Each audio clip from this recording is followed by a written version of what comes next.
Ravie de vous retrouver pour un nouveau live ce soir. Comme annoncé, ce soir, on va parler donc des formations énergétiques et plus particulièrement évidemment de celles que je propose un petit peu, donc sur une base de Reiki, Usui et tibétain.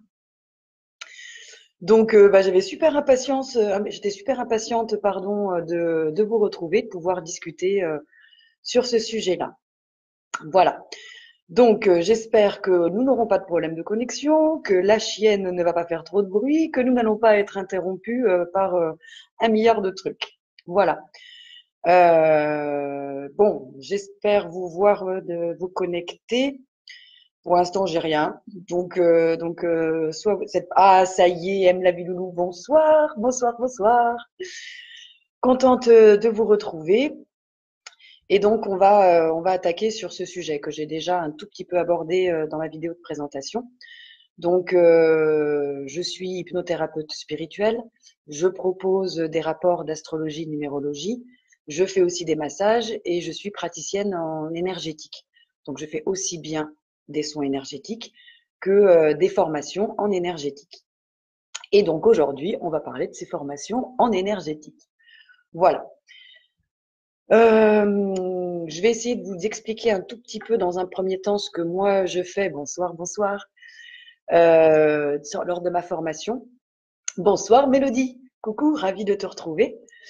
Je vais vous expliquer donc dans un premier temps comment moi je forme, ce que je propose lors de ma formation.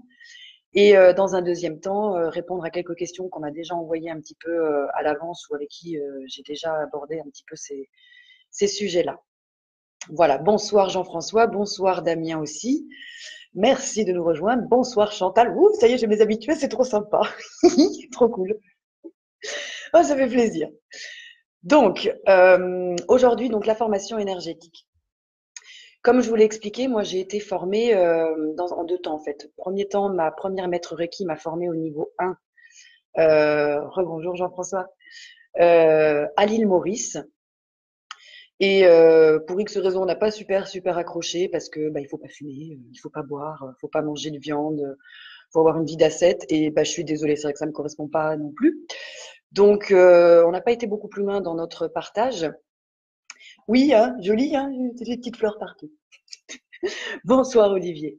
Et dans un deuxième temps, j'ai rencontré ma maître Reiki, celle que j'appelle vraiment ma maître Reiki à Bali, et qui m'a formée comme ah, je vois que la chienne passe derrière.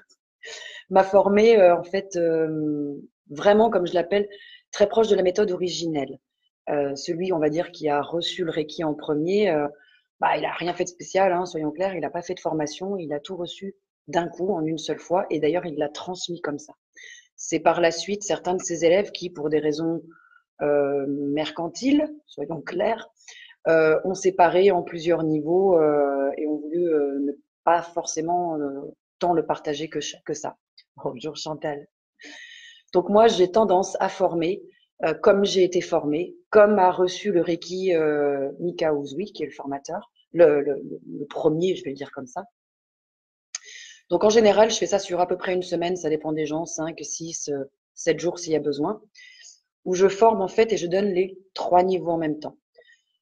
En général, ça commence, on fait le premier jour, on fait la théorie du niveau 1, si on devait à peu près le situer comme ça. Le deuxième jour, on fait la théorie du niveau 2. Le troisième jour, on fait la théorie du niveau 3.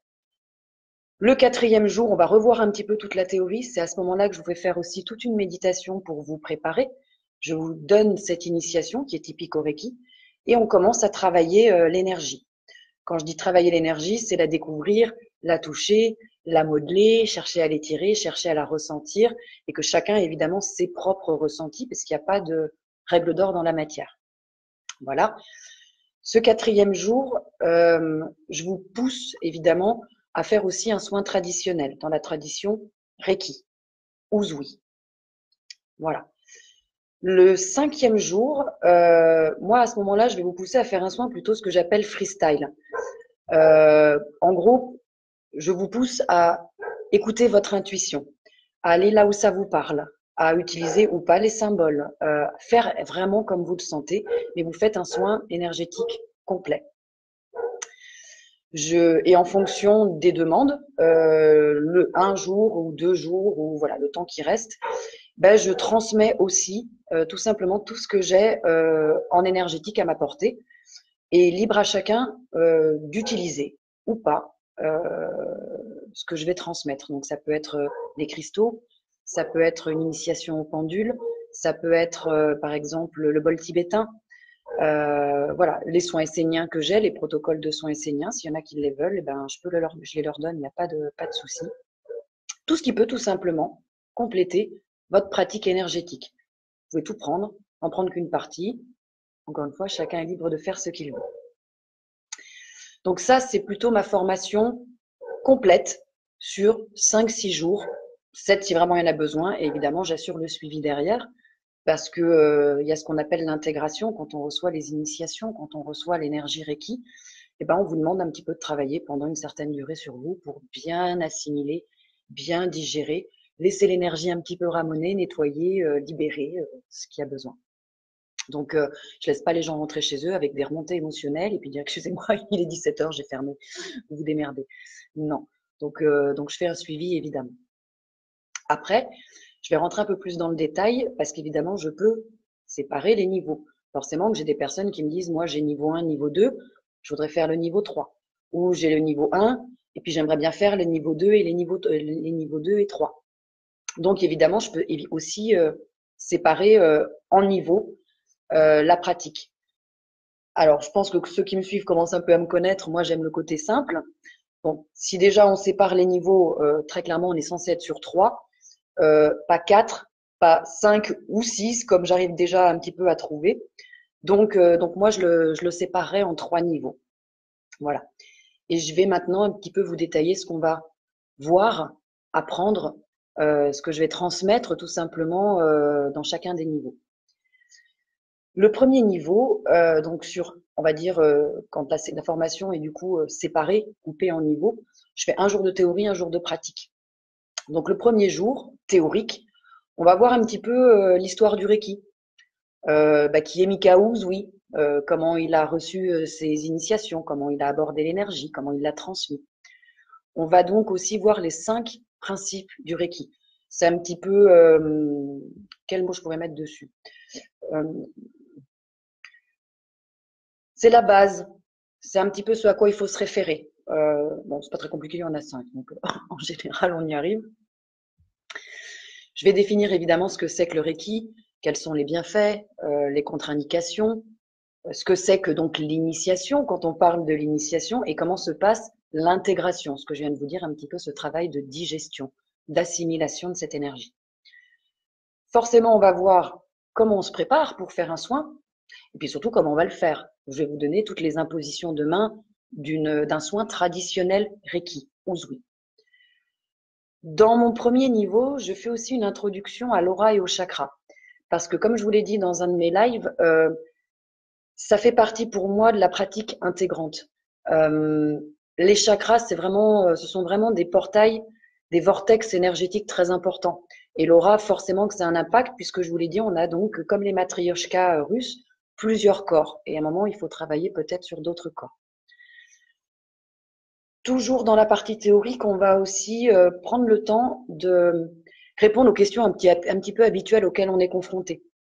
Donc, il y en a déjà qu'on a abordé dans les lives sur l'énergétique. Est-ce qu'on peut transmettre du négatif? Est-ce que tout le monde peut recevoir un soin, etc.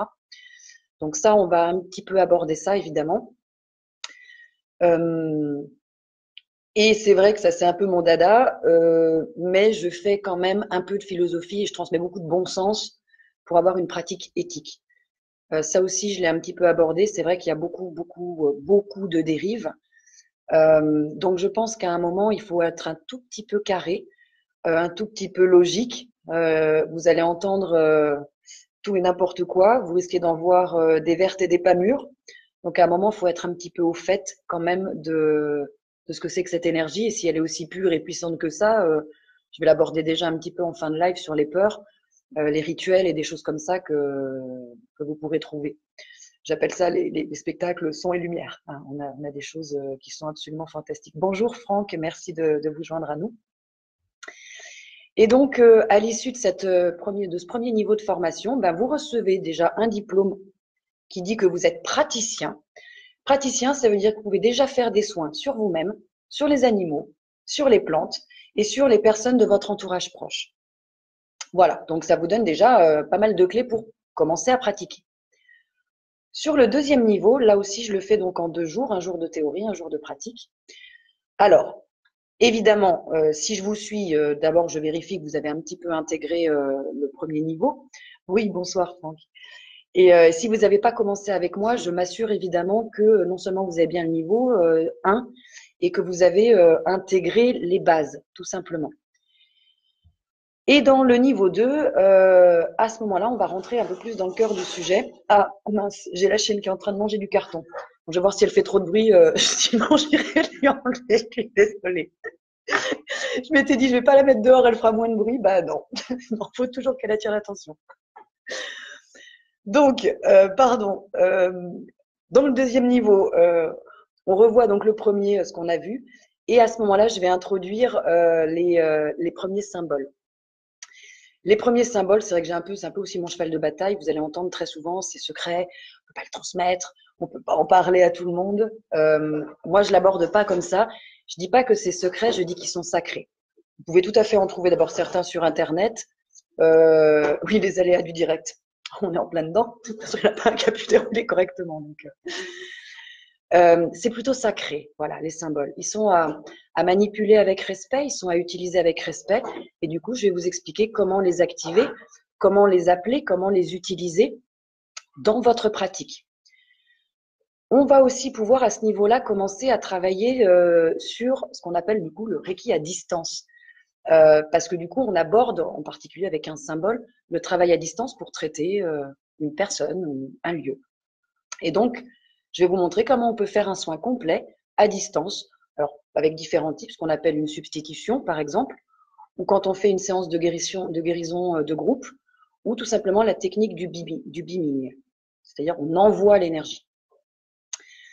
Par exemple, c'est quelque chose que je fais souvent avec une amie ici. Elle a une association et on fait en fait des soins énergétiques à distance, ce qu'elle appelle des chaînes d'union. Et tous les jours, enfin à l'heure prévue, et ben, tous les thérapeutes, chacun dans son coin, ben, on va tous travailler pour la guérison, l'amélioration, le mieux-être d'une personne. Voilà. On aborde évidemment dans ce niveau 2, là aussi, de nouvelles questions qu'on va poser plutôt à ce niveau-là. Voilà, encore une fois, sur les symboles, sur l'espace-temps, sur des choses comme ça. Et on va philosopher sur la relation thérapeute-patient, sur qu'est-ce que la guérison, pourquoi est-ce que la guérison fonctionne sur certaines personnes et pas sur tous, qui est-ce qui guérit. Oui, oh la vilaine choupinette, elle fait trop de bruit ou pas? Putain, si vous la voyez. Désolée. Oh, ça va être drôle du coup, je pense, ce soir.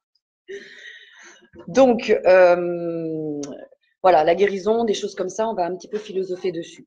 Là aussi, à la fin de ces 2 jours de formation, je vous fais donc une initiation.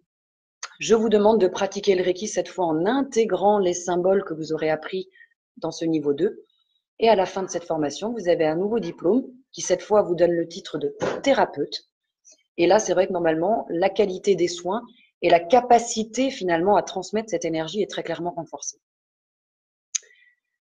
Pour le 3e niveau, là aussi, toujours pareil, je fais sur 2 jours, un jour de théorie, un jour de pratique. Et on révise, soit si vous avez fait avec moi niveau 1 et niveau 2, parce qu'on a travaillé ensemble. Si vous avez été formé par quelqu'un d'autre, là aussi, je m'assure tout simplement que les bases sont intégrées, que vous avez déjà les symboles et que vous savez déjà un peu manier et pratiquer cette énergie et ces symboles. Dans ce niveau 3, à ce moment-là, il va se passer plusieurs choses. Je vais vous transmettre le dernier symbole de la tradition Usui, ce qu'on appelle le symbole maître. C'est celui qui va vous donner la possibilité d'enseigner, tout simplement. Et 2 autres symboles maîtres de la tradition tibétaine. C'est pour ça que moi, je forme en Reiki Usui et tibétain. Donc là, je vais vous donner leurs noms, les apprendre à les dessiner, savoir comment les activer, comment les utiliser, quelles sont leurs significations. Et là, dans ce niveau-là, on va beaucoup plus philosopher sur le terme de maître. Ceux qui font des arts martiaux vont le comprendre. tout ce qui vient finalement de la partie Asie, ce qu'on appelle un maître, c'est tout simplement quelqu'un qui a suivi des initiations, qui a suivi une formation. Donc, le terme maître est pleinement approprié. En Europe, le terme maître place tout de suite dans une position de dominant-dominé. L'être supérieur et le petit être inférieur qui vient écouter. Donc, c'est vrai que au départ, puisque j'étais formée à Bali, moi, j'utilisais le terme de maître Reiki. Aujourd'hui, j'utilise le terme d'enseignant. Voilà. Parce que je pense que ça parle… Bonjour Marie-Christine, bonsoir. Je pense que c'est beaucoup plus proche de notre culture finalement, de notre compréhension du vocabulaire, de ce qu'on veut mettre derrière. Et à aucun moment le maître n'est supérieur.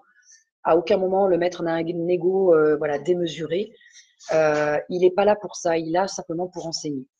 Donc une grosse partie de philosophie, d'explication sur le terme de maître. On va voir aussi pourquoi finalement on choisit de se faire initier et comment il faut se préparer pour les initiations. Et à ce moment-là, je vais vous donner le déroulé complet de plusieurs initiations traditionnelles, de certaines initiations qu'on appelle semi-traditionnelles, donc qui restent dans la lignée Usui. Et puis, je vais vous donner certaines techniques de respiration, comme le souffle du dragon, la respiration rénale ou le souffle violet. Et je vous donne aussi le déroulé complet des initiations qui incluent les symboles tibétains. Du coup, dans ce niveau-là, comme on parle vraiment du niveau enseignant, prof tout simplement, celui qui transmet, ben on va voir aussi des pistes pour enseigner. Moi, j'ai un passé de prof de PS, donc je sais quand même qu'il faut prévoir, par exemple, le bon nombre de photocopies pour le bon nombre de personnes, prévoir la sono, prévoir des tas de choses. Une salle de classe, par exemple, des choses comme ça. Et il y en a pour qui ça ne coule pas de source, puisqu'ils ne sont pas en contact avec ça, tout simplement. Tout ce à quoi il faut penser avant la formation, pendant la formation. Et là, on aborde encore plus profondément, à un autre niveau, finalement, l'éthique qu'on doit avoir en Reiki. Et à la fin, je vous donne tout un résumé, finalement, de cette formation, les chakras, les couleurs, les symboles, les archanges qui sont aussi en association. Et comme pour les autres niveaux, vous recevez l'initiation. Là, je vous demande de faire un soin Reiki complet avec les symboles et je vous demande de pratiquer une initiation sur moi ou sur, s'il y a plusieurs personnes, sur une autre personne de la formation pour que je m'assure que vous soyez capable à un moment de former, d'ouvrir ce chakra coronal et d'ancrer cette énergie dans les personnes que vous formerez pour pouvoir eux aussi être à leur tour des enseignants. Et à la fin, vous recevez un diplôme qui dit que cette fois, vous êtes maître Reiki. Non seulement vous pouvez faire des soins, vous pouvez à ce moment-là former à votre tour et transmettre les initiations à d'autres personnes. Ça, c'est pour mon contenu de formation en énergétique. Donc, le Reiki Usui traditionnel, avec déjà une ouverture sur du Reiki tibétain. Et je vous donne tout ce que j'ai à côté en énergétique et chacun pioche dans ce qu'il veut. Voilà. Alors, je vais m'absenter, je vais enlever le carton de ma choupinette. Ne bougez pas. Là, il y a voilà. C'est gentil. Et puis, si tu veux sortir, voilà, tu peux sortir. Voilà. Désolée. On va peut-être avoir la paix. Donc, ça, c'était pour ma partie personnelle de formation. Je vais aborder maintenant certaines questions que on m'a donc posées un petit peu avant ce live. Une des premières questions que j'ai eues, c'est en gros, pourquoi se former? Pourquoi est-ce qu'on devrait suivre les initiations? Il y a plusieurs réponses. Premièrement, je vais dire pour respecter la tradition. Si à un moment, vous voulez être maître Reiki, si vous voulez donner des soins Reiki, il faut être initié. Il faut être formé dans cette tradition Usui. Alors, il y a des personnes, on en a déjà parlé dans un autre live, qui développent d'eux-mêmes un don. C'est parfait. C'est le magnétisme et ils n'ont pas besoin d'initiation. Par contre, si on se revendique de formation Reiki Usui, se former est un passage nécessaire. L'initiation ne va pas sans la formation et la formation comprend l'initiation. Donc à ce moment-là, c'est juste une nécessité de passer par la formation pour un moment pouvoir prétendre être praticien en Reiki. Autre raison pour suivre les initiations, Bah, tout simplement parce qu'il existe autant de motivations que de personnes.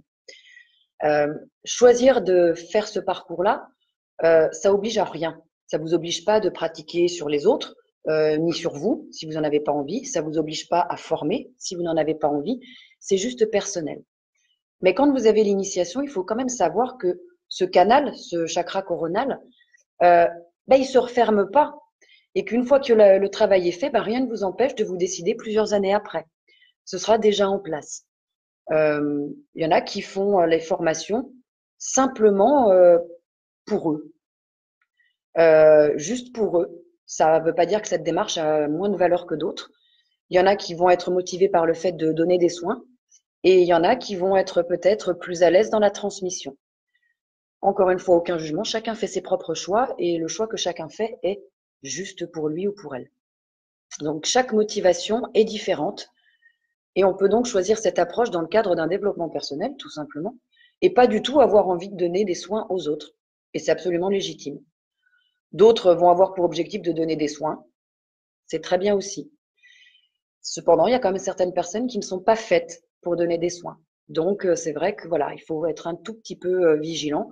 Moi, par exemple, au début, quand j'ai été formée, quand j'ai eu mes 3 niveaux de Reiki, c'est peut-être très personnel, mais encore une fois, je fais souvent les choses à l'envers. Moi, je me suis pas sentie de faire des soins aux autres, du tout. J'ai commencé à les faire pour moi. Je me sens très à l'aise dans la transmission. Au jour d'aujourd'hui, j'ai plus de soins énergétiques que de formation, mais je me sens plus à l'aise à former que quand je fais un soin, par exemple. Donc, c'est vraiment libre à chacun. Autre raison encore, on va dire troisième raison pour se former, pour aller un petit peu sur ce chemin-là, tout simplement pour aller à la découverte de soi. Quand on choisit, quand on décide de se former, de recevoir une initiation, eh ben, d'une certaine manière, on fait un peu le choix de bousculer, alors en douceur, euh, les carapaces, les carcans, les craintes, les retenues qu'on a. C'est un moment quand on veut se diriger vers un lâcher-prise, euh, vouloir se débarrasser de ce qui peut nous peser. C'est faire le choix d'aller à la découverte de soi. Et à un moment, c'est une vraie démarche pour un mieux-être, pour mieux vivre, pour se rencontrer l'énergie, pour se rencontrer soi-même. Et comme on se retrouve, on se rencontre, eh ben, on est à un moment plus vrai, plus authentique, plus en accord avec nous-mêmes. Et on apprend de façon beaucoup plus naturelle les leçons de la vie. On va intégrer, on va maîtriser ses émotions. On va exprimer peut-être beaucoup plus facilement ce qu'on retenait depuis longtemps, voire même toujours. Bref, on est soi et on l'affirme, toujours en douceur. Et c'est très bien perçu parce que c'est authentique, c'est naturel. Il n'y a pas de masque, c'est pas un rôle d'acteur à ce moment-là. On est moins dans le jugement, on est beaucoup plus dans l'amour, dans la compréhension, dans le sourire. Et comme je vous disais, c'est très personnel, mais chacun vit ce qu'il doit vivre, va expérimenter ce qu'il a à expérimenter pour exister tout simplement plus authentiquement. Voilà. Donc c'est un chemin vers l'harmonie, vers la paix, vers la sérénité pour chacun. Et en général, je trouve, moi, une quatrième raison à la motivation de se former, qui personnellement, je trouve que c'est peut-être pas la meilleure, mais ça arrive. Il y en a qui me disent, voilà, c'est pour avoir de nouveaux outils. Donc, entre les initiations, la formation, les connaissances, les techniques et les symboles, on a d'autres outils pour soi et pour les autres. Alors, il y a une partie où c'est très bien, mais faut pas viser un diplôme et imaginer donner des soins de façon professionnelle comme ça dans la foulée quand on débute totalement non plus. Ça doit être un petit peu envisagé en conscience. Évidemment, attention, hein, il y a des exceptions, mais c'est vrai que j'en vois beaucoup que j'ai l'impression que c'est une course à celui qui a le plus de diplômes, celui qui, excusez-moi, je le vois sur des salons, ils ont des listes et des listes et des listes et des listes et des listes de termes et de critères et de formations et de diplômes. On a l'impression que c'est celui à qui pisse le plus loin. Et à un moment, je pense que ces gens-là, d'abord se perdent et je pense perdent les autres. Après, c'est sûr que c'est un très bon outil, que c'est intéressant d'avoir ça parce qu'il permet beaucoup de choses. On l'a vu déjà, les soins sur soi-même, gérer les autres, gérer les plantes, gérer les animaux, gérer les lieux, gérer des situations. Tout ça permet d'apprendre le calme, le respect. Euh, et il faut savoir aussi que tout cet apprentissage va faire comme n'importe quel apprentissage, que vous appreniez les maths, que vous fassiez du sport ou qu'on parle d'énergétique, il y aura des paliers. La courbe d'apprentissage, elle monte toujours en escalier. Il y a une période où on apprend, Il y a une période où on intègre, on apprend, on intègre. Donc, il faut aussi avoir conscience de surtout pas faire de forcing sur aucun plan, et pas plus par rapport à soi que par rapport aux autres. Se faire initier, c'est un vrai moment fort. Et c'est vraiment se situer dans une dynamique de transformation qu'on appelle vraiment douce. Donc moi, je pense que ceux qui se sont lancés dans une course au diplôme, bah, c'est dommage, pour pas dire même dommageable, parce qu'à un moment, ils ne se donnent pas les outils véritables. Pour moi, je pense que l'expérience et le travail du ressenti, ça se fait sur la longueur. Et quand on va un peu trop vite et qu'on veut se lancer alors qu'on n'est pas du tout prêt, bah, je pense qu'on passe à côté de beaucoup de choses par rapport à soi et dans ce qu'on est capable d'apporter aux autres. J'insiste aussi sur l'intervalle entre 2 degrés. Pour ceux qui font des formations sur plusieurs niveaux, moi, ma première maître Reiki disait entre le premier et le deuxième niveau, eh ben, il faut prendre, bonsoir Sandra, il faut compter à peu près 6 mois. Entre le deuxième et le troisième niveau, il faut compter 2-3 ans. Et le troisième, quatrième niveau, il faut au moins 5 ans. Je suis désolée, hein, mais moi, je braque. En général, j'ai tendance à dire, il n'y a pas de règle. Il y a des gens qui peuvent tout à fait encaisser sans aucun souci et passer tous les niveaux en même temps. D'autres, je suis désolée de le dire, et, on pourrait laisser passer 20 ans entre deux niveaux. Comme je disais, il y a des gens qui sont pas faits pour ça. Donc, ça peut pas passer. Moi, je dis, il y a personne qui est capable de vous dire combien de temps il vous faut entre chaque niveau. Il faut juste se sentir intimement prêt. Pas se situer dans une course contre la montre, encore une fois, au risque de passer à côté de tout. Méfiez-vous peut-être des gens qui vous disent tu es prêt, tu n'es pas prêt, mais d'où qui tu es pour savoir ce qui est bon pour moi.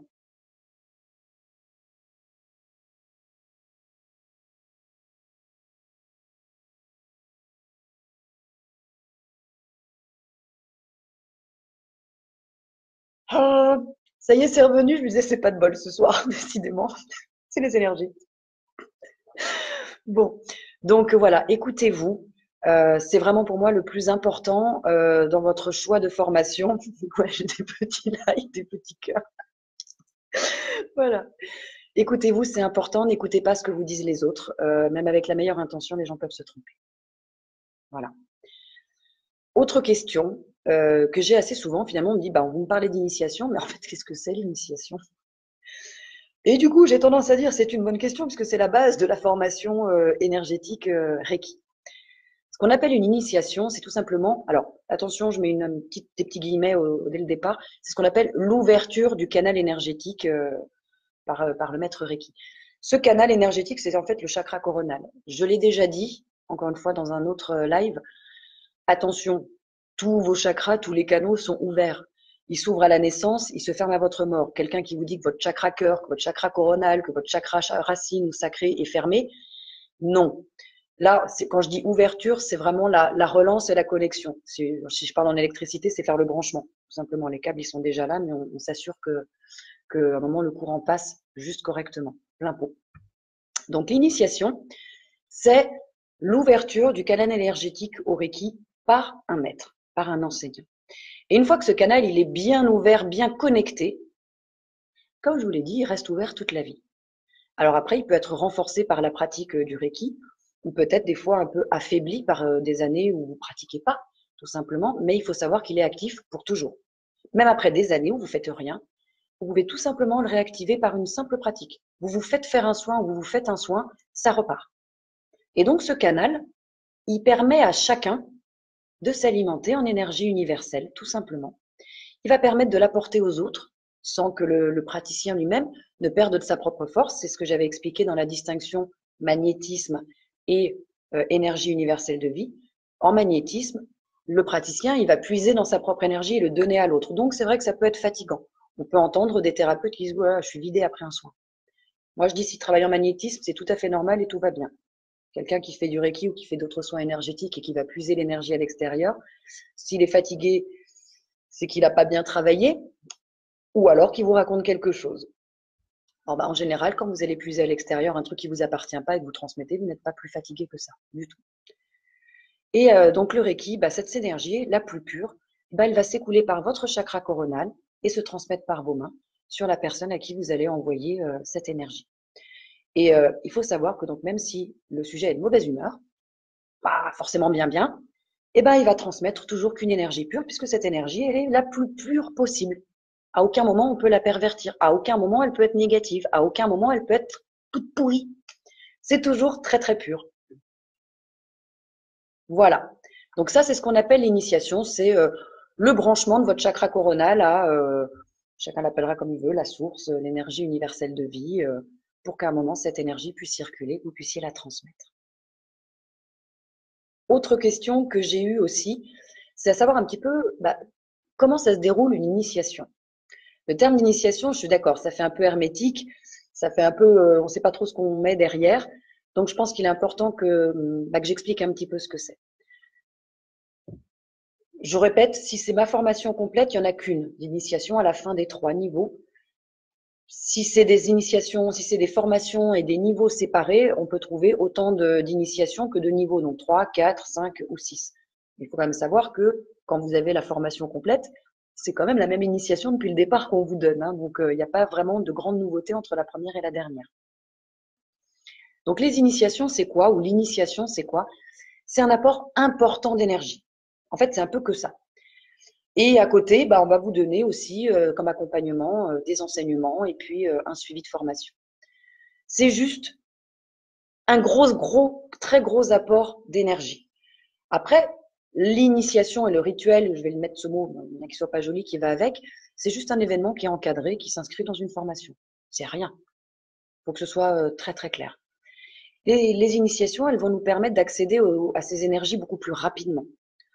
Si on le fait pas, on y arrive aussi, mais il faut savoir que ça prend peut-être plusieurs années de pratique pour apprendre à utiliser et à canaliser cette énergie. Donc, le maître Reiki ou l'enseignant, il va tout simplement ouvrir ce canal et bien ancrer les énergies et les symboles dedans. Voilà. Et en pratique, celui qui se fait initier, il a un boulot qui est plutôt tranquille, il n'a rien à faire que s'asseoir, confortablement, en plus. Il n'a pas besoin d'être dévêtu, pas plus que pour un soin, attention. Il n'a pas besoin d'adopter une attitude mentale hyper spécifique, de se mettre en état méditatif, de réceptivité. Non, il se laisse guider. Et on lui demande juste finalement d'être dans son moment présent. Voilà. Celui qui va faire l'initiation, donc le maître, l'enseignant, il ne masse pas. Là aussi, on n'est pas sur un toucher comme ça. Il va un petit peu toucher les mains pour y inscrire les symboles. Il va peut-être travailler sur d'autres endroits, normalement sans toucher. Vous allez sentir du souffle. C'est à peu près tout. Et il n'y a pas grand-chose à dire de plus sur une initiation. C'est très rapide, ça dure 5 à 10 minutes. En fait, c'est pas tout ce qui entoure le truc qui va être important, c'est juste le processus qui est mis en branle. Voilà. Et pas plus que lors d'un soin, finalement, il y a d'échanges d'énergie. Je vais rien vous donner qui m'appartient et je vais rien prendre de vous. On récupère aucune entité ou ce genre de choses, ça n'a rien d'inquiétant, c'est juste un moment où on est dans un partage. C'est vraiment un moment fort, un moment privilégié.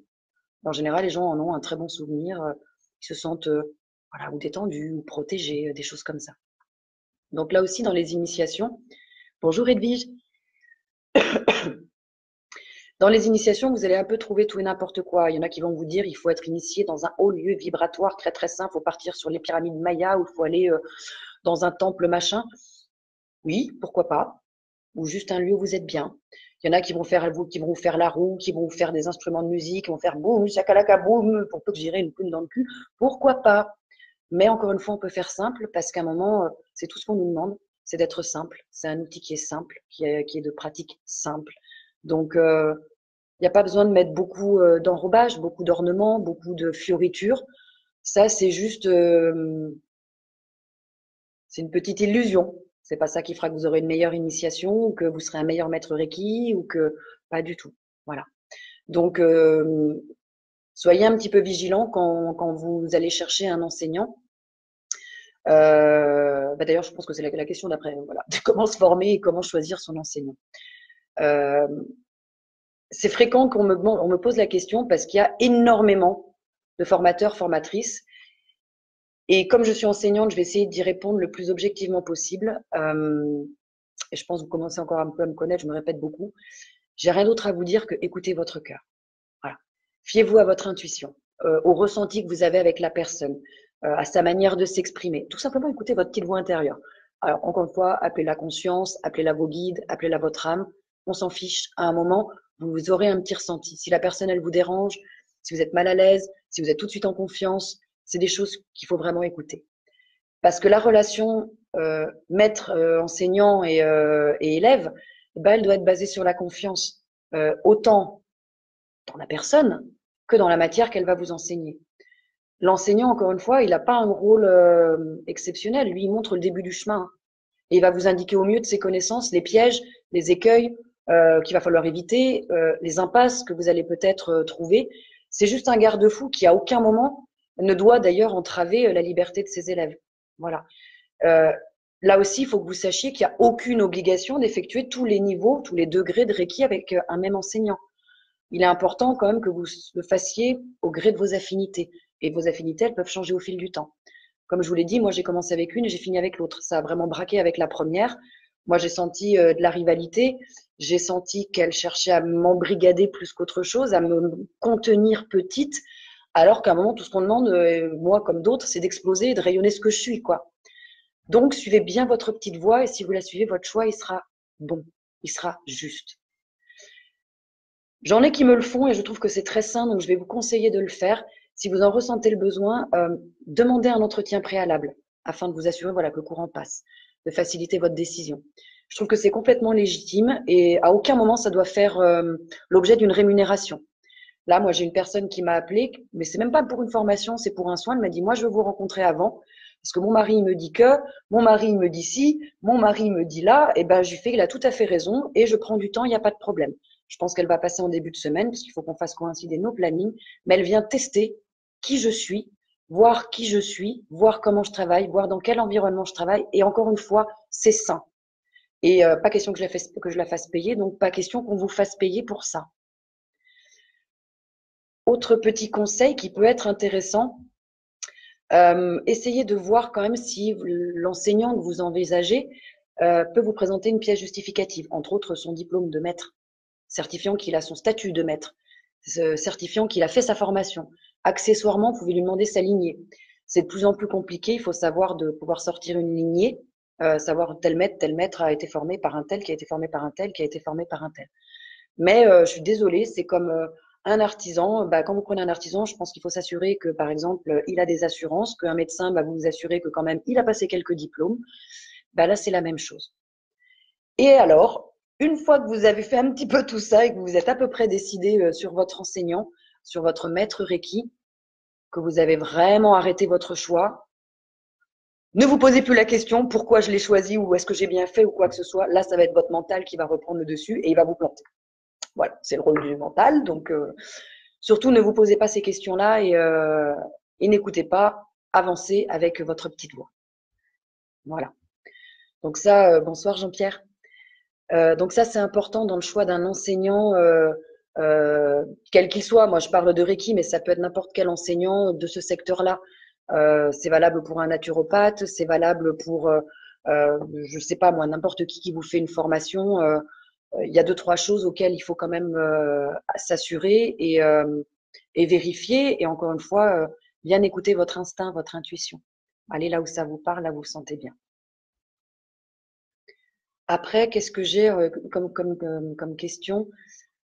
Alors oui, c'est vrai qu'on m'a demandé, mais est-ce que chaque être humain, est-ce que chaque personne peut être initiée au Reiki? Alors, les avis, il faut savoir, divergent sur cette question. Moi, j'ai déjà vu et on m'a déjà rapporté que certains thérapeutes, comme ils craignent de perdre leurs clients, ben, ils les dissuadent d'aller se faire initier. Ils vont même parfois jusqu'à utiliser la peur en leur affirmant qu'ils sont pas prêts, ça va être un choc, etc. Exemple, ma première maître Reiki. Régulièrement, j'entends des choses comme ça et ça fait à chaque fois saigner mes oreilles. Je me dis, c'est pas possible, vaut mieux être sourd. Ça s'appelle de la manipulation. Voilà, qu'on soit clair encore une fois. Qui peut prétendre savoir mieux que la personne concernée si elle est prête ou pas à vivre cette initiation, à faire cette formation? Ben, moi, je vous dis personne.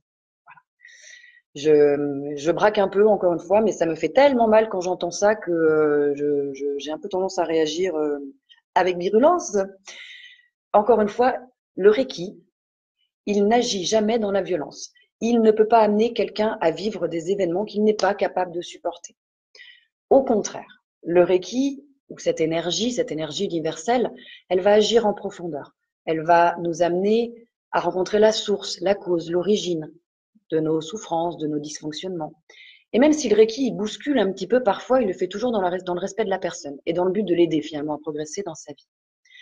Donc, moi, ma réponse, l'initiation, se faire former au Reiki, bah, ça s'adresse à tous et à toutes, qu'on soit bien portant, malade, qu'on soit en début ou en fin de vie.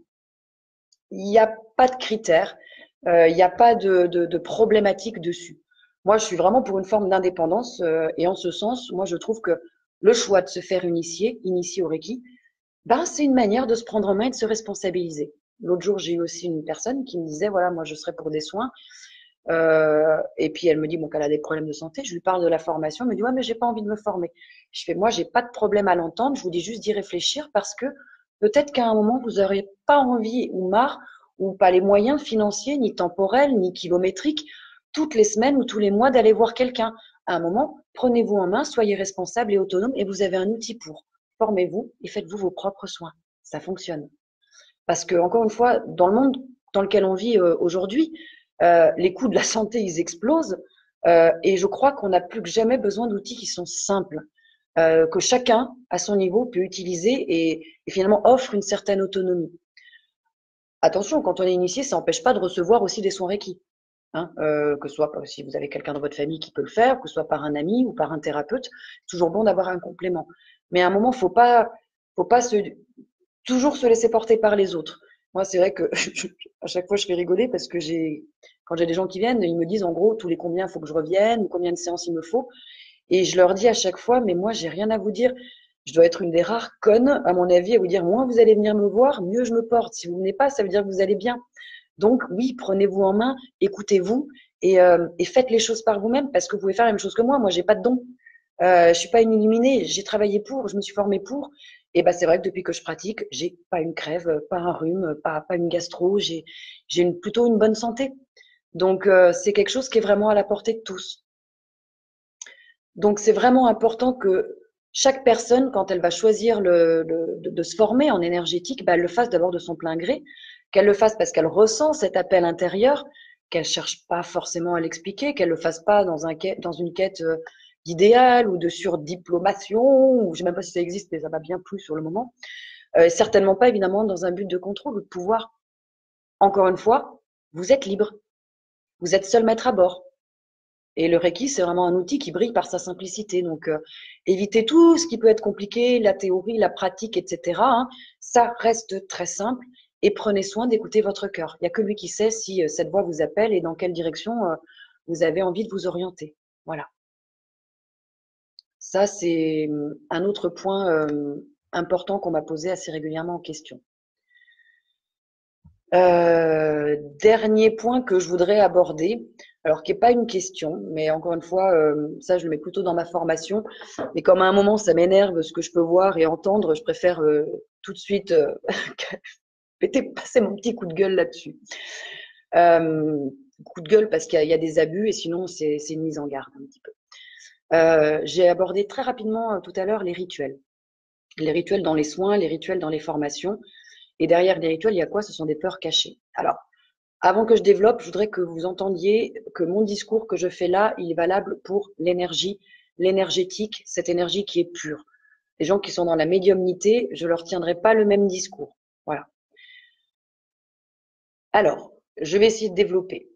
La peur, c'est là vraiment la seule chose qui va faire écran, qui va faire obstacle entre vous et, par exemple, la personne ou la situation sur laquelle vous allez travailler.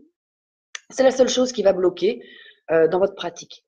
Et je souhaite vraiment à tout le monde, très sincèrement, d'acquérir cette capacité de détecter la peur sous quelque forme qu'elle se cache, parce que des fois, même derrière le désir d'être thérapeute, d'être guérisseur, il y a quand même des peurs. Et donc, de détecter cette peur et de la transformer en amour. Parce que ceux qui sont déjà un petit peu dans la spiritualité, vous connaissez tous cette image. L'obscurité, c'est l'absence de lumière, et ben la peur, c'est l'absence d'amour. Quand vous allumez la lumière dans l'obscurité, qu'est-ce qu'il y a? Il n'y a plus que de la lumière. Voilà, c'est pareil avec l'amour. Quand vous amenez l'amour où il y a de la peur, il n'y a plus de peur. Et dans beaucoup de soins ou chez beaucoup de thérapeutes, vous allez voir qu'il y a beaucoup de rituels qui viennent s'infiltrer dans les techniques pour en fait tout simplement combler une multitude de vides. Vides entre autres, celui qui veut en fait nous faire croire d'une certaine manière qu'on n'est pas suffisant, que ce qu'on est quand on fait un soin ne suffit pas. Et on entretient ces vies en les enjolivant de rituels qu'on perpétue, en créant des tas de choses autour. C'est très sympa. Et un peu à côté de la plaque. Vous allez voir que très souvent, quand vous pratiquez ou quand vous pratiquerez, on vous posera la question suivante. Vous vous protégez? Moi, je réponds à chaque fois, bah de quoi? Et que si vous poussez un peu le questionnement, bah, vous allez vite vous rendre compte qu'en fait, ils savent pas. Ils savent juste qu'en fait, quelqu'un leur a dit qu'il fallait se protéger, qu'on leur avait redonné ce conseil-là. Bon, à un moment, il faut que ce soit clair, ce sont des vieilles traditions qui sont complètement désuètes. C'est pas cette énergie, encore une fois, comme elle est très très pure, elle est lumière, elle est amour, elle est la vie. Il n'y a pas besoin de se protéger au départ, sur le principe. Je vais vous donner un exemple. C'est ce qu'on appelle un truisme. Un truisme, c'est un peu comme une vérité banale, comme une lapalissade. C'est une vérité qu'on n'a normalement pas besoin de dire. Genre, l'été, c'est la saison la plus chaude. Ou quand on dit c'est agréable de se détendre. Ça, c'est ce qu'on appelle des truismes. Ce sont des vérités incontestables. Voilà. Donc maintenant, si je vous donne un truisme qui est transmis à travers les âges, donc ce qui était vrai à l'époque est vrai. Bon, on peut penser que du coup, c'est toujours vrai aujourd'hui. Exemple, qu'est-ce que je peux trouver comme truisme? Le soleil se lève tous les matins à l'est. C'est vrai depuis des centaines de milliers d'années, il en sera toujours comme ça. C'est un truisme qui est vrai. Maintenant, si le truisme au départ il est faux et que en fait, enfin faux, à ce moment-là il était vrai, mais qu'on a découvert autre chose entre temps. Exemple, la Terre est plate. C'était un truisme qui était vrai il y a quelques centaines d'années. Sauf qu'entre temps, on a découvert qu'elle n'est pas plate, non seulement elle est ronde et elle tourne. Donc, si on continue à dire ce truisme, que la Terre est plate, aujourd'hui, on se doute bien que c'est faux. Donc, il faut comprendre que des choses qu'on pensait pour vraies à une certaine époque peuvent être fausses aujourd'hui. Alors, je vais rentrer dans mon petit coup de gueule. Donc, ceux qui sont debout, asseyez-vous. Ceux qui sont un peu croyants, je vous conseille de prendre un collier d'ail parce que je vais transmettre un truc qui va ébranler beaucoup de gens. Le diable, ça n'existe pas. Pas plus que les entités dont leur seul rôle ici-bas, ce serait d'errer, de mettre votre vie sans dessus-dessous, de se cacher dans un placard et d'en sortir au moment pour vous faire bouh. Non, ça n'existe pas. Pas plus que ceux et celles de fantômes qui vont venir se coller à vous comme une ombre. Il va falloir vous débarrasser toutes les semaines par des séances de guérison, porter des cristaux et des pendentifs hors de prix. Non, ça c'est l'ego. Donc arrêtez de flatter votre ego. Ça c'est fantaisie.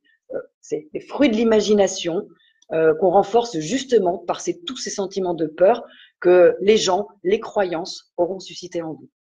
Si jamais il y avait une de ces entités qui a existé, sachez quand même qu'elle est morte maintenant, et surtout elle est morte de rire quand elle va voir toutes les singeries que vous avez faites pour vous protéger contre elle. Donc je vais vous donner quelques éléments de rituels qui sont fondés sur la peur que vous allez régulièrement trouver dans ces pratiques-là. Alors, on peut vous parler par exemple des fleurs. Les fleurs, on a tendance à dire ah bon, et elle est pas plate? Non, non, non, Jean-François, la Terre, elle est pas plate. Quoique j'en connais un ou deux qui pensent encore ça. Mais a priori, elle est pas plate, la Terre. Se secouer les mains. Ça, vous allez voir qu'en énergétique, on en parle beaucoup. Il faut se secouer les mains. Ça sert à débarrasser l'énergie négative qu'on a absorbée de jeu des gens. Ou on vous dit de prendre des récipients d'eau et puis qu'on secoue les mains pour envoyer l'énergie négative dans l'eau. Moi, je me pose la question, vous cherchez à laver de l'énergie? Il faut m'expliquer comment on fait. C'est un peu le plus blanc que blanc de Coluche. C'est pareil, on peut vous parler de mélanger du sel à de l'eau pour neutraliser l'énergie négative que vous venez de secouer dans l'eau. On vous parle aussi de vaporiser vos mains avec de l'alcool quand vous n'avez pas d'eau, pas de sel, pas de récipient pour secouer vos mains. Les bougies. On va vous dire que certaines couleurs, elles vont offrir une protection particulière. Oui. Ou tout simplement, vous mettez une intention avec cette bougie, elle sera encore plus forte.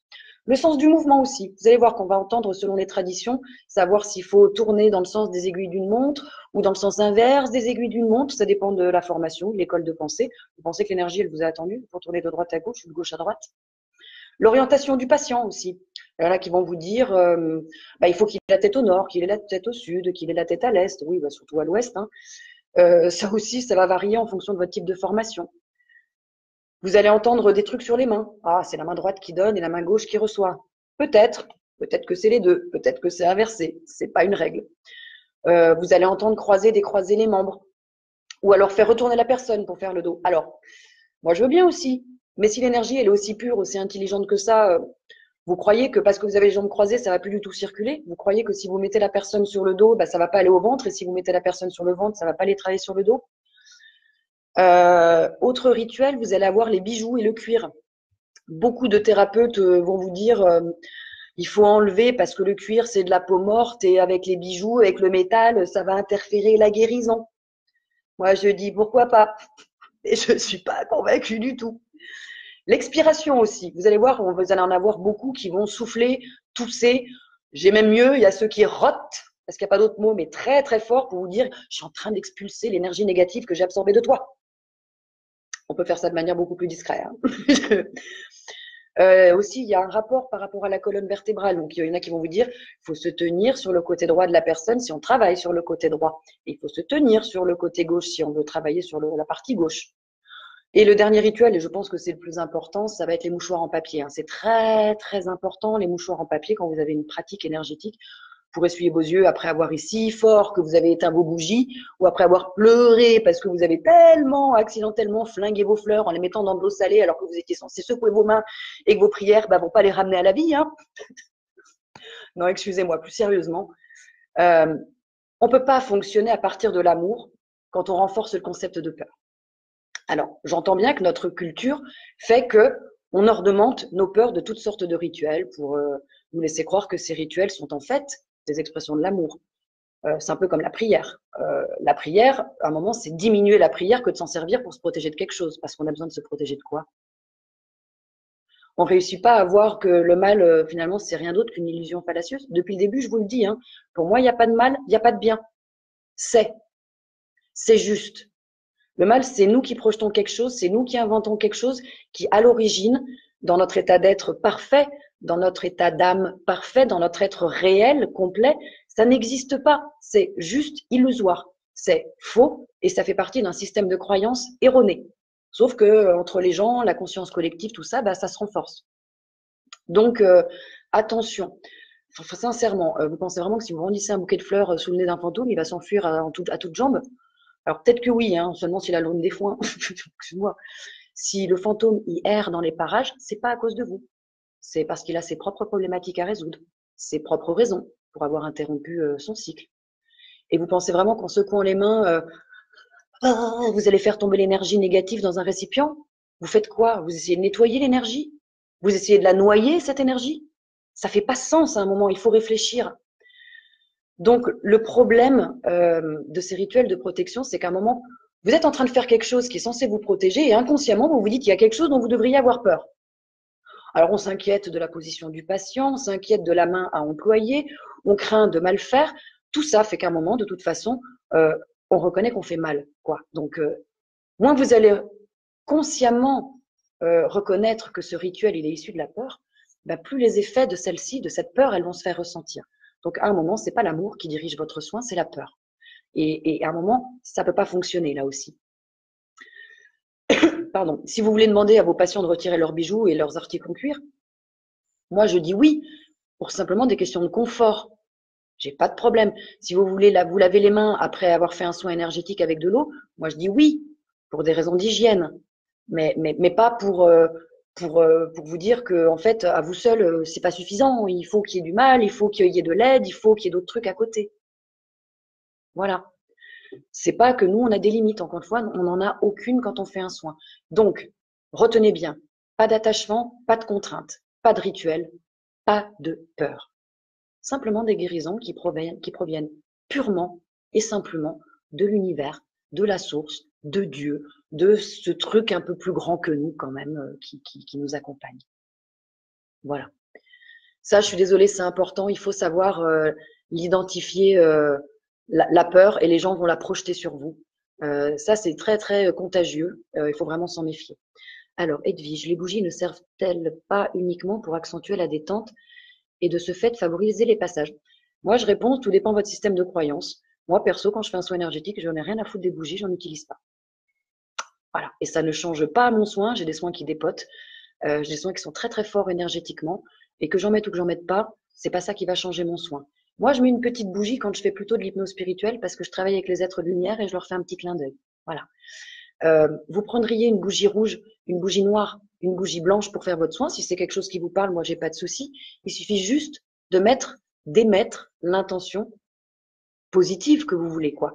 Tout simplement, si pour vous, c'est favoriser ce passage d'énergie, vous pouvez. Mais encore une fois, vous n'avez rien à demander. Ce passage d'énergie, il se fait. Il se fait naturellement, il se fait automatiquement, il se fait simplement, il se fait dans l'amour et dans la lumière. Vous avez besoin de rien d'autre. Plus vous aurez une pratique dénudée, plus vous serez proche, à mon avis, de ce que c'est réellement. Est-ce que ça répond à votre question, Edwige? Mettez-moi un petit mot. Si j'ai répondu à côté, je reprendrai la question. Si j'ai bien répondu et que ça vous va, j'avance un petit peu. Voilà. J'ai vu que Myriam, du coup, s'est connectée. J'ai pas eu le temps de dire bonjour. Bonjour Myriam, parce que je me suis laissée emporter dans mon petit coup de gueule. Bon, et un dernier petit point aussi, parce que je vois vraiment fleurir pas mal de propositions de formation à distance. Alors, qu'est-ce qu'on peut penser des formations à distance? Super, merci. Très bien. Les formations à distance, vous allez en voir de plus en plus sur Internet. Alors, sur le principe, ça me choque pas, puisqu'on a déjà dit que l'énergie n'a pas de limite, pas d'espace, pas de temps, pas de problème là-dessus. Là où moi j'ai plutôt de sérieux doutes, c'est quand on parle de l'initiation à distance. Puisque dans la tradition, dans la transmission Reiki Usui, le souffle, le toucher sont imposés lors de l'initiation. Donc, à distance, je suis pas convaincue du tout. J'aurais tendance à vous dire, courage, fuyez. Voilà. En conclusion, pour moi, que ce soit avec moi, que ce soit avec n'importe quelle autre personne avec qui vous allez envisager une formation, ne m'écoutez pas. N'écoutez pas ce que la personne vous raconte. N'écoutez pas ce que votre mari, ce que votre conjointe, ce que votre voisin, ce que votre pote peut vous raconter. Écoutez-vous. Suivez votre intuition. Qu'on parle d'un simple soin énergétique ou d'envisager la formation complète.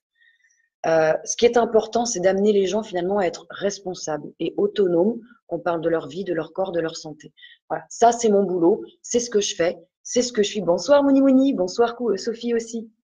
On arrive sur la fin quand même du live, mais c'est pas grave, il y aura toujours le replay. Donc c'est vraiment important simplement d'être en accord avec vous-même, d'aller là où ça vous parle, d'aller là où vous êtes en confiance. Il faut pas hésiter à comparer les durées, oui merci Sophie, les durées, les tarifs, les contenus, la personnalité. Et encore une fois, suivez votre cœur. Absolument personne d'autre. À partir de ce moment-là, quoi que vous fassiez, c'est pas français ça, quoi que vous allez faire pour vous, eh ben ce sera bien. Ce sera juste ce qu'il vous faut et ce sera parfait. Voilà. Donc, méfiez-vous quand même, voilà, des thérapeutes qui vous promettent monts et merveilles, des thérapeutes qui vont vous faire des boum chakalaka boum dans tous les sens et ils vont faire la roue avec une plume dans le cul parce que voilà, ça fait joli, mais vous n'avez peut-être pas besoin. Méfiez-vous des gens qui font des trucs très très chers prétendant que ça va être de meilleure qualité. Ce n'est pas du tout assuré. Méfiez-vous des gens qui vous disent ce qui est bon pour vous. Très clairement, personne ne sait à part vous-même. Et allez là où ça vous parle, cheminez à votre rythme et vous ne pourrez pas faire d'erreur à partir de ce moment-là. Voilà. Si vous avez des questions, je vous laisse me les poser dans la foulée là. Sinon, je commence à annoncer le live de la semaine prochaine. Comme j'avais dit, j'alterne un petit peu énergétique et hypnose spirituelle et spiritualité. Donc la semaine prochaine, j'avais envie de traiter un petit peu l'âme. Est-ce qu'il y en a qui ont déjà souhaité savoir qui ils étaient réellement? Est-ce que vous croyez en la réincarnation? Quel est l'intérêt d'explorer ces vies antérieures? Voilà, donc ce serait un petit peu sur les réincarnations, l'âme, les vies antérieures, que je vais essayer de développer encore une fois simplement si je le peux, vendredi prochain. Donc, vous commencez à avoir l'habitude.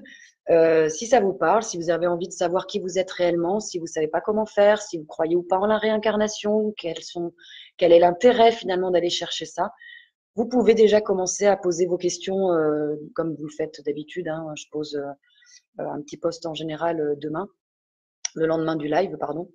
Et à partir de là, vous pouvez commencer à poser vos questions. Autre truc, pour finir sur l'énergie, parce que ça va faire la transition entre la partie énergétique et la partie beaucoup plus de l'âme. Je vais poster, à mon avis dans le week-end, tout un passage tiré du livre Conversation avec Dieu sur l'amour, pour que vous compreniez que tout est énergie. Et là, c'est vrai que Dieu, d'une certaine manière, comment je vais le dire, vous décrit un rapport sexuel, un rapport d'amour et la création d'une vie de son point de vue, d'un point de vue énergétique. Et à un moment, vous pourrez remplacer ce rapport énergétique tout simplement aussi par le niveau de l'âme. Mais c'est absolument magnifique et vous allez voir comment les énergies sont présentes, comment elles interagissent et à quel point, encore une fois, ce monde subtil, ce monde invisible est absolument magnifique. Donc, je vous conseille de suivre là samedi, à mon avis, je vais le poster. Qui suis-je vendredi prochain? Oui, Mouni Mouni. On va répondre à tout ça. Il faut le mettre sur le post. Comme ça, je prends en considération tout ça. Donc vraiment, c'est un petit conseil parce que vraiment, je pense que ça va vous éclairer pour ceux qui ont encore un peu de mal à appréhender cette énergie, ce que c'est, ce qu'on est, comment ça fonctionne. Lisez ce petit extrait de Conversation avec Dieu que je vais mettre, à mon avis, demain soir. Voilà. Merci Jean-François, merci beaucoup. Apparemment, pas de questions. Donc ça veut dire que ou ça a parlé, ou que j'ai été suffisamment claire, ou que je vous ai complètement paumé. Je sais pas. Mais voilà, écoutez, encore une fois, ça a été un très bon moment. Merci à tous ceux qui ont été présents. Merci à tous ceux qui commencent à me suivre avec intérêt et beaucoup d'amour aussi. Ça fait plaisir. Et j'espère que je pourrai continuer un petit peu à vous donner quelques pistes de réflexion, quelques petits cheminements, quelques petites clés, tout simplement, pour aller à la rencontre, à la découverte de vous. Merci aussi Marie-Christine d'avoir assisté. Merci Chantal. Et je vous souhaite non seulement une excellente soirée, mais pour toutes les mamans, eh ben, je souhaite une bonne fête des mères pour ce week-end.